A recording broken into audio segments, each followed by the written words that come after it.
Well, hello everyone, hello. We're listening to grids playing T-kick, hat, snare.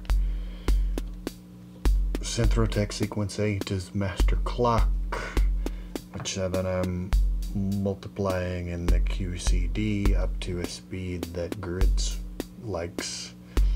I'm also multiplying it by 2 and sending that to this clock divider to get some of my odd divisions that I'm XORing together. Now CV from sequence 8 is controlling ensemble and vowel. And here is the bass out of ensemble. It's being triggered by one of these XOR combinations of 2 off-kilter clock divisions. I'm also, I'm controlling the twist parameter with an attenuated CV out of the 8-bit cipher. Cipher is being clocked by the sequence 8, the master tempo, and it's receiving the square wave out of this LFO right here as its data input. So that's running at a different speed than the master clock, and so the interference between those 2 tempos gives a very long repeating pattern on the cipher. The bass from the ensemble is going through LXD, receiving a decay envelope from descent. Now let's see, here is vowel.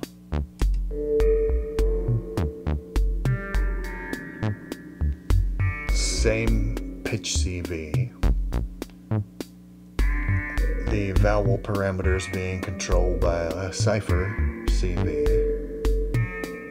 The output from vowel I'm going through the, what is that, A121-3 VCF, taking the low pass output through the other half of LXD, and that's getting this descent slope triggered by this XOR combination.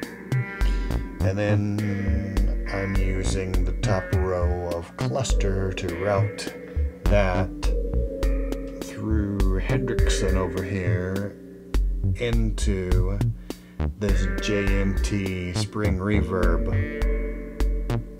And then the output from that goes back into Hendrickson and back into cluster to be part of my mix. Spring reverb. Next up is the dual parallel VCO. Going through the MMF. MMF cutoff is being modulated by the hypster. It's also modulating decay on hat. The pitch CV for the VCO here is coming from cluster, or not cluster, cipher, the 8-bit cipher, attenuated and to a range where it sounded right. That's going into the MMF, low pass output going over here, A142-2, with a nice attack and decay slope. And that VCA is being, or that envelope is being gated by a cipher gate. And for the final component, the chord output from ensemble is going into mutable warps. I also have a vocal sample in the bitbox that's being triggered by a cipher gate divided by 2 to make it hit a little. It was happening too much, so I had to slow it down.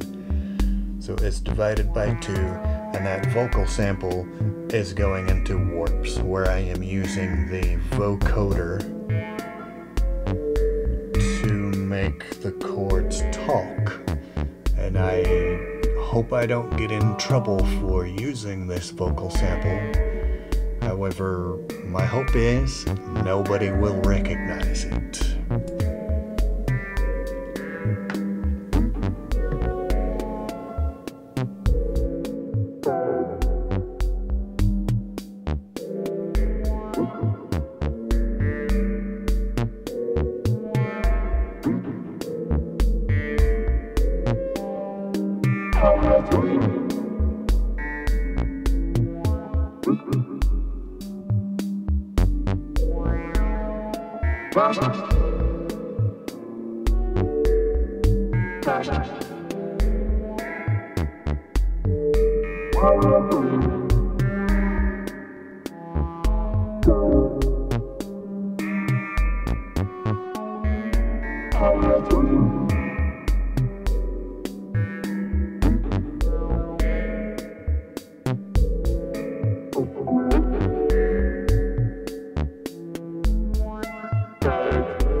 Yes, if you recognize that sample, don't tell anybody where it came from. Anyways, that's my latest experiment. I thought it sounded pretty darn interesting. I hope you agree, hope you enjoyed it. The Patreon, the Bandcamp, and the Ko-fi are all there with other things to look at and listen to. And that's it. Thanks y'all for watching, and I'll catch you next time.